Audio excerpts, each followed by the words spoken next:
Warden काका रोज रात्री माझ्या खोलीत येत असत. मी त्यांना वडिलांसारखं मानत होते. पण एका रात्रीने माझा संपूर्ण विश्वास तुटला आणि त्या रात्रीचं गुपित आज मी तुम्हाला सांगणार आहे. मी माझ्या मामाकडे राहत होते. मी अभ्यासात हुशार होते. शहरातील इंजिनिअरिंग कॉलेजमध्ये माझा नंबर लागला होता. त्यासाठी मी शहरात आले होते. तिथे आल्यावर मला समजलं की माझा शिक्षणासाठी तर नंबर लागला आहे, पण हॉस्टेलमध्ये माझा नंबर लागला नव्हता. दिवसभर ॲडमिशनची प्रक्रिया पूर्ण करून मी जेव्हा माझी बॅग उचलून हॉस्टेलमध्ये आले तेव्हा मला समजलं की हॉस्टेलमध्ये माझं ॲडमिशन झालं नाही आहे. हॉस्टेल फुल झालं होतं. त्याचवेळी मी मामाला फोन लावला. तेव्हा तो मला म्हणाला की कॉलेजमध्ये नंबर लावण्यासाठी मी बरीच धडपड केली. आता तुझं पुढे तूच बघ. मी आता तुला 1 रुपयाही पाठवू शकत नाही. इथून पुढे तुझ्या राहण्याचा व शिक्षणाचा खर्च तू स्वतः कर. आता तू मोठी झाली आहेस. शहरात तुला लगेचच कुठेही काम मिळेल. मामाने तर माझी जबाबदारी झटकून टाकली होती. मला आई बाबा नव्हते, त्यामुळे लहानपणापासून मी मामाकडे होते. त्याने आतापर्यंत माझ्यासाठी जे काही केलं ते माझ्यासाठी खूप होतं. मी त्याला पुन्हा फोन लावला तेव्हा तो आजीने उचलला. ती सुद्धा म्हणाली की आता तुझ्या मामाला त्याचं भविष्य बघू दे. त्याचंही लग्न व्हायचं आहे. तो तुझ्या मागे एवढा वेळ खर्च करू शकत नाही. आजीनेही असं बोलून फोन ठेवला. असं वाटत होतं जणू ती लोक मला घरातून बाहेर काढण्याच्या मार्गावर होते. त्या हॉस्टेलबाहेर मी गेल्या 4 तासांपासून उभी होते. आता रात्रीचे 9 वाजत आले होते.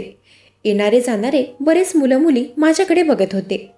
तेव्हा एक मुलगी माझ्या दिशेने चालत आली. ती फारच बिनधास्त होती. रंगीबिरंगी केस व छोटे कपडे घालून ती होती. ती मला म्हणाली, मी तुला बऱ्याच वेळापासून इथे बघते. तू कोणाची वाट बघतेस का? तेव्हा मी त्या मुलीला सगळं काही सांगितलं. तिचं नाव निशा होतं. तिच्या बोलण्यातून समजलं की ती माझी सिनियर आहे. ती म्हणाली की या कॉलेजमध्ये राहण्याची मी तुझी सोय करते, पण त्यासाठी तुला एका दिवसाचे 100 रुपये द्यावे लागतील.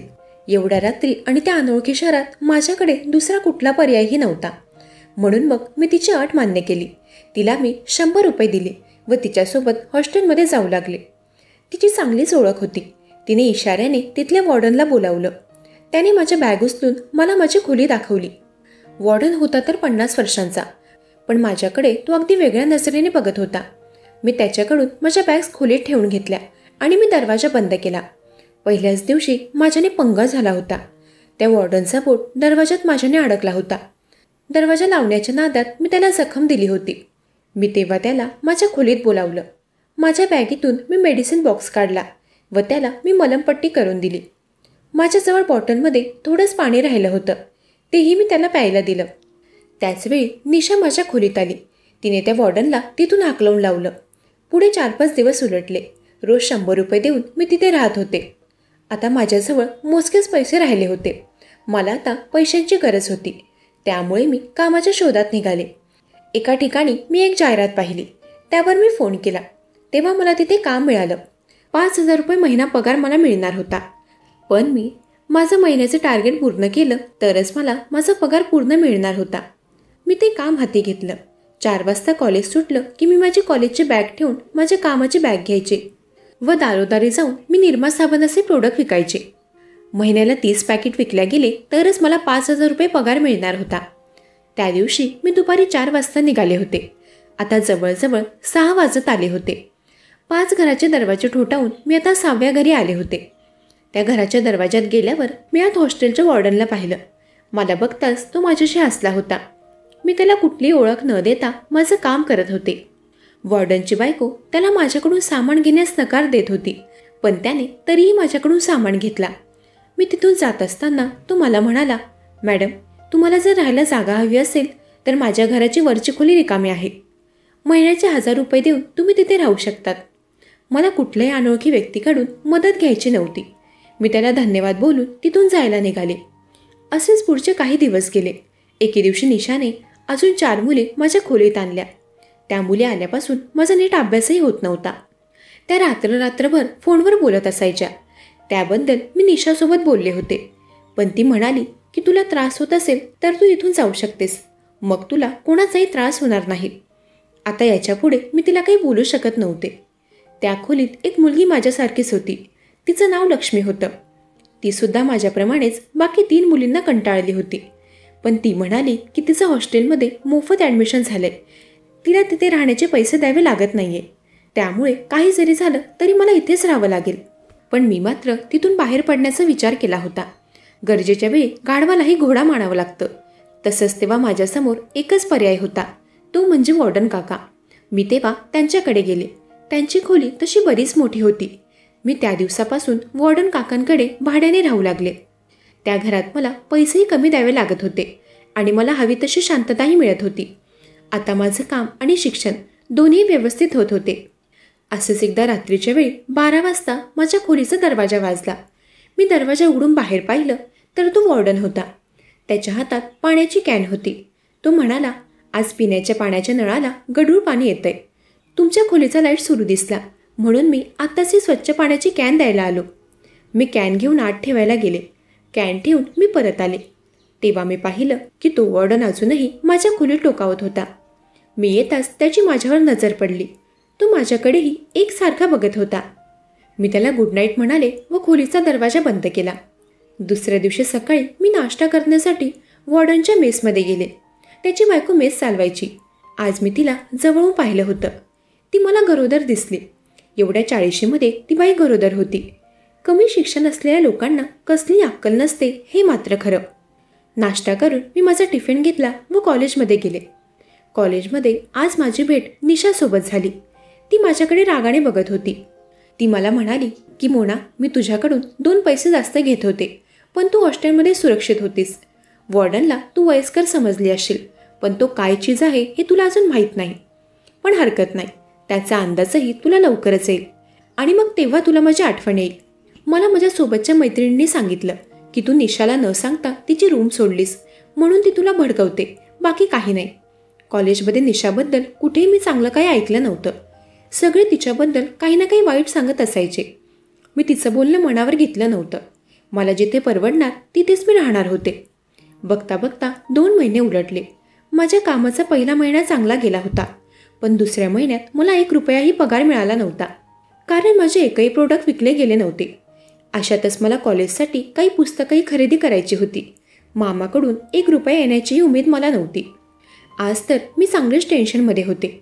महिन्याची पहिली तारीखही होती. वॉर्डनची बायको सकाळीच भाडं घेण्यासाठी माझ्या खोलीत आली होती. मी तिला खोटं बोलले होते की संध्याकाळी देते म्हणून, पण संध्याकाळपर्यंत मी कुठून पैसे आणणार होते. संध्याकाळी सामान घेऊन रस्त्यावर उभं राहण्याची वेळ येणार असल्याचं मला जाणवत होतं. संध्याकाळी मी घरी आले व माझी बॅग भरू लागले. बॅग भरत असताना वॉर्डनचा मला आवाज आला. माझ्या दारात उभं राहून तो जोराने बोलत होता, मॅडम, तुम्ही हिशोबाला पक्के आहात. तुमचं भाडं वेळेवर आलं बरं का. बहुतेक त्याची बायको खाली उभं राहून ऐकत होती. तेव्हा तो आत खोलीत आला. त्याने माझ्या हातून माझी बॅग घेतली व तो म्हणाला, मॅडम, तुम्ही माझ्या बायकोला सकाळी भाडं देण्याबद्दल जो बहाणा दिला त्यावरून मी समजलो होतो. तुमचा पगार झाला नसेल तर काही हरकत नाही. या महिन्याचं भाडं मी ॲडजस्ट करतो. फक्त माझ्या बायकोसमोर याबद्दल बोलू नका. असं बोलून त्या वॉर्डनने माझ्या हातात 2000 रुपये ठेवले व तो तिथून निघून गेला. मी त्याला वाईट समजले होते, पण तो माणुसकी जपणारा व्यक्ती होता. मी त्याची मदत स्वीकारली, कारण त्यावेळी माझ्याकडे दुसरा पर्यायही नव्हता. दुसऱ्या दिवशी मी सकाळचा नाश्ता न करताच कॉलेजमध्ये गेले होते. आज माझी ओरल होती, त्यामुळे मी लवकर कॉलेजला पोहोचले होते. ओरल एक्झाम लवकर झाल्यामुळे मी लवकर घरी आले होते. मला भूकही लागली होती, पण मेस बंद होती. मग माझ्याजवळ असलेले बिस्किट मी खाल्ले आणि माझी कामाची बॅग घेऊन मी घराबाहेर पडले. आज माझे 2 प्रोडक्ट विकले गेले होते. रात्री 8 वाजता मी घरी आले.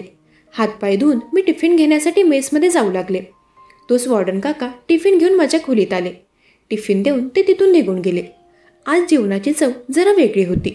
जेवण करून मी झोपी गेले. दुसऱ्या दिवशी सकाळी मी नाश्ता करायला गेले. तेव्हा मी पाहिलं आज नाश्ता देणारं कोणी वेगळंच होतं. वॉर्डनची बायको मला तिथे दिसत नव्हती. मी त्या दुसऱ्या मावशींना विचारलं. तेव्हा त्या म्हणाल्या की काही दिवसांकरिता मी इथे काम करणार आहे. मेसच्या मालकीनबाई त्यांच्या डिलिव्हरीसाठी माहेरी गेल्या आहेत. जेवणाची चव का बदलली होती ते आता मला समजलं होतं. विचारपूस केल्यानंतर मी टिफिन घेऊन कॉलेजला निघाले. बरेच दिवस झालेत, मामाचा फोन आला नव्हता. आज मात्र त्याचा फोन मला आला. त्याच्या फोनवरून आजी बोलली. तिने मला सांगितलं की मामाचं लग्न जमलंय. ते ऐकून मी खुश झाले होते. मला मामाला शुभेच्छा द्यायच्या होत्या, पण त्याच्याशी माझं बोलणं झालं नव्हतं. असंच काही दिवसांनी रात्री मला वॉर्डनच्या घरातून आवाज येऊ लागला. मी हळूवार जाऊन त्याच्या घरातील खिडकीतून आत डोकावून पाहिलं. तेव्हा मी पाहिलं त्याच्यात व त्याच्या पत्नीमध्ये वाद सुरू होते. त्याची पत्नी त्याच्यापासून लांब जात होती. ती म्हणाली की मी या गोष्टीसाठी घरी आले नाहीये. मी माझी फाईल घेण्यासाठी एका दिवसाकरता आले आहे. तुमचं हे काय चाललंय? आता भरते दिवस आहेत, थोडे दिवस जरा अंतर बाळगा. त्या दोघांमधील वाद कसला होता ते मला समजलं होतं. त्यांचं माझ्यावर लक्ष जाण्याआधी मी तिथून निघाले. दुसऱ्या दिवशी वॉर्डनची बायको तिच्या माहेरी निघून गेली. आज मात्र माझी सुट्टी होती. दिवसभर मी वॉर्डनच्या घरातील सगळं काही बघत होते. रात्रीच्या वेळी माझ्या खोलीच्या शेजारी असलेल्या खोलीतून मला आवाज येऊ लागला. काही वेळ मी त्या आवाजाकडे दुर्लक्ष केलं, पण शेवटी न राहून मी खिडकीच्या फटीतून बाहेर पाहिलं. पण तोपर्यंत तो आवाज बंद झाला होता. मी माझ्या खोलीचा लाईट बंदच ठेवला होता. मी बाहेर पाहिलं तेव्हा मला वॉर्डन तिथून बाहेर पडताना दिसला. मी बाहेर येऊन त्या खोलीत डोकावून पाहिलं तेव्हा मला आत एक मुलगी दिसली. तिला पाहून मी पुन्हा माझ्या खोलीत गेले. काही वेळाने मला त्या खोलीतून पाण्याचा आवाज आला. बहुतेक ती मुलगी उठली असेल.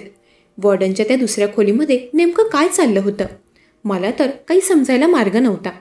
बायको माहेरी जाताच वॉर्डनने त्याचं दुसरं रूप बाहेर आणलं होतं, जे माझ्यापासून अजून तरी लपून होतं.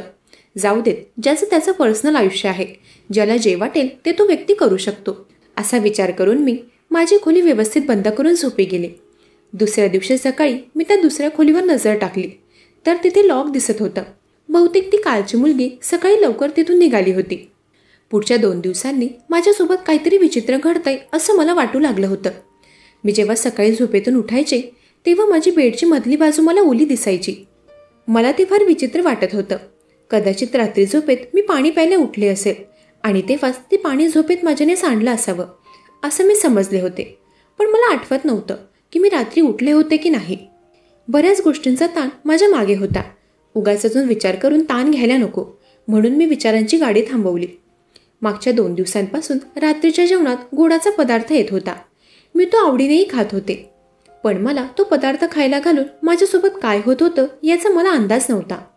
बघता बघता आठवडा उलटला. आज मला मामाचा फोन आला होता. तो मला म्हणाला लवकरच मी शहरात येणार आहे लग्नाच्या खरेदीसाठी. मामाने मला न सांगता मला 5,000 रुपये पाठवले होते. पैसे येताच मी वॉर्डनला त्याचं भाडं व मदतीचे 2,000 रुपये परत करायला गेले तेव्हा त्याने माझ्याकडून फक्त 1,000 रुपये घेतले. त्याने मला मदत केली होती ते पैसे त्याने घेण्यास नकार दिला होता. तो म्हणाला की हे पैसे मी वसूल केलेत. त्याला काय बोलायचं होतं मला समजलं नव्हतं, पण त्याने माझ्याकडून ते 2,000 रुपये घेण्यास नकार दिला होता. वॉर्डनच्या घरात मला माझा एक टॉप दिसला, जो की काही दिवसांपूर्वी मी टेरेसवर वाळायला घातला होता, पण तो मला नंतर सापडला नव्हता. मी त्याला माझ्या टॉपबद्दल विचारणार तोच तो घरातून बाहेर गेला. दुसऱ्या दिवशी कॉलेजमध्ये निशा माझ्याजवळ आली. आज ती माझ्याशी फार गोड बोलत होती. मी याआधी तिच्याशी जास्त बोलले नव्हते म्हणून मी तिचा स्वभाव ओळखू शकले नव्हते. मला पाण्याची तहान लागली तेव्हा तिनेच मला पाणी प्यायला दिलं. घरी जात असताना अचानक मला गरगरू लागलं. मी जेव्हा चक्कर येऊन खाली पडले तेव्हा मला निशाने सावरलं होतं. मी जेव्हा शुद्धीत आले तेव्हा निशा माझ्यासोबत होती. तिने माझा हात हातात घेतला व ती मला म्हणाली की मोना, मी तुला म्हणाले होते ना की मी तुझ्याकडून हॉस्टेलमध्ये राहण्याचे 2 पैसे जास्त घेत असेल, पण तू इथे सुरक्षित आहेस. पण तू माझं ऐकलं नाहीस. तू त्या वॉर्डनच्या खोलीत राहायला गेलीस. तिने माझ्या हातात डॉक्टरचे रिपोर्ट ठेवले. ती म्हणाली की तू पोटुशी आहेस आणि हे आहे त्याचं प्रूफ. तुझं कोणा मुलासोबत अफेअर नाही हे मला माहिती आहे. तुझ्या त्या विश्वासू वॉर्डनने हे सगळं काही केलंय. त्याच्याकडे त्याच्या खोलीची दुसरी चावी असते. पण तू काळजी करू नकोस, मी तुला या बाळापासून सुटका मिळवायला मदत करेल. वॉर्डन तर सगळ्यात मोठा नालायक निघाला होता. त्याने गोड बोलून माझी थोडी मदत करून चांगुलपणाचा दिखावा केला होता. माझ्यासोबत त्याने जे काही केलं ते योग्य नव्हतं. मामाला व आजीला मी याबद्दल काहीही सांगू शकत नव्हते, कारण त्यांना असं काही समजलं असतं तर त्यांनी माझ्यासोबतचे सगळे नाते तोडले असते. मी एकटीने लढायला घाबरत होते. आज मी माझ्या मैत्रिणीच्या ओळखीने हॉस्टेलमध्ये तिच्या खोलीत थांबले होते. लक्ष्मी माझी चांगली मैत्रीण झाली होती. तिच्याच खोलीत त्या रात्री मी थांबले होते. मला माझ्या खोलीत जाण्याची इच्छा होत नव्हती. मी फार घाबरलेही होते. मला त्या वॉर्डनचं तोंड बघायचं नव्हतं. रात्री लक्ष्मी झोपी गेली होती, पण मी विचारात जागे होते. अचानक मला खिडकीतून कोणीतरी जाताना दिसलं. मी खिडकीजवळ जाऊन पाहिलं तर तो वॉर्डन होता. तो त्याचा अवतार व्यवस्थित करत तिथून जाताना दिसला. आताही हॉस्टेलमध्ये तो शेजारच्या खोलीतून बाहेर पडला होता. मी बाहेर जाऊन शेजारच्या खोलीत डोकावले तेव्हा आत मी पाहिलं ते दृश्यही वेगळंच होतं. निशा वॉर्डनबद्दल जे काही बोलली होती ते खरं होतं. वॉर्डनने या मुलीप्रमाणे माझाही विश्वासघात केला होता. त्याला तर मी सोडणार नव्हते. दुसऱ्या दिवशी कॉलेजमध्ये निशा मला कुठे दिसत नव्हती. मला तिची मदत हवी होती. मी तेव्हा माझ्या घरी गेले. तिथे जाताच मी पाहिलं माझ्या खोलीच्या शेजारच्या खोलीत कोणीतरी होतं. नक्कीच तो वॉर्डन तिथे कोणा मुलीसोबत असेल हे मला माहीत होतं. अशा राक्षसी प्रवृत्तीच्या माणसाचा नाश व्हायलाच हवा होता. त्याचा व्हिडिओ काढण्यासाठी मी त्या खिडकीतून आत डोकावले. मला डोकावताना समोरच्या व्यक्तीने बघितलं. त्या खोलीत निशा होती. ती कोणा मुलासोबत तिथे होती. मला पाहून ती दचकली होती. तिने दरवाजा उघडला व मला आत त्या खोलीत तिने ओढलं. मी तिला म्हणाले, निशा, हे रिपोर्ट जे तुम्हाला दाखवलेस त्याचं आता काय करायचं? आणि मला एक गोष्ट सांग की तू हे सगळं कसं मॅनेज करणार आहेस? पोटात बाळ असताना लग्न? मी बोलताच ती म्हणाली, अच्छा, तर तुला खरं समजलंच. हो निशा, मला सगळं काही समजलंय. मामाने मला पहाटेच तुझा फोटो पाठवला होता. त्याची होणारी बायको म्हणून त्याने तुला पसंत केलंय हे मला सकाळीच समजलंय. मोना, तू तुझ्या मामाला माझ्याबद्दल काही वाईट सांगू शकत नाहीस, कारण तुझ्या पोटातही मूल आहे आणि हे मी त्याच्यासमोर सिद्ध करेन. तू शहरात येऊन काय करतेस ते मी तुझ्या मामाला दाखवेल. निशा असं बोलताच मामा खोलीच्या आत आला. मगापासून तो बाहेर उभा राहून सगळं काही ऐकत होता. ना वॉर्डनने माझ्यासोबत काही चुकीचं केलं होतं ना तो वाईट होता. मला लक्ष्मीने सगळी काही सत्यता सांगितली होती. कॉलेजमधील बऱ्याच मुली रात्री उशिरा पार्टी करून हॉस्टेलमध्ये येतात. वॉर्डन त्यांना त्यांच्या खोलीपर्यंत सोडण्याची मदत करतो. त्या मुली स्वतः भानावर नसतात. त्या कधीकधी तर त्यांची मदत करणाऱ्याला स्वतःचा नोकर समजून काहीही बोलतात आणि ओढाताणही करतात. कालही मी तेच पाहिलं. त्या मुलीला खोलीमध्ये सोडत असताना वॉर्डनचा अवतार बिघडला होता, कारण त्या मुलीला स्वतःचं भान नव्हतं आणि ती त्याची ओढाताण करत होती. मी वॉर्डनला चुकीचे समजले होते, पण लक्ष्मीने सांगितलं की वॉर्डनने तिलाही एकदा अयोग्य मुलापासून वाचवलं होतं. तो त्याची घराची एक खोली भाड्याने देत असायचा. त्या दिवशीही रात्री त्याने एका कपलला खोली रेंटवर दिली होती. तेथील नळाला पाणी येत नसल्यामुळे तो ते चेक करण्यासाठी तिथे गेला होता. पण तेव्हाही मी त्याला चुकीचं समजले. निशाचं माझ्या मामासोबत लग्न जमलं होतं आणि तिच्या पोटात कोणा दुसऱ्या मुलाचं बाळ होतं. तिचं कॅरेक्टर कॉलेजमध्ये फार खराब होतं आणि हे मलाही माहीत झालं होतं. मामाने तिला माझी ओळख म्हणून माझा फोटो पाठवला होता.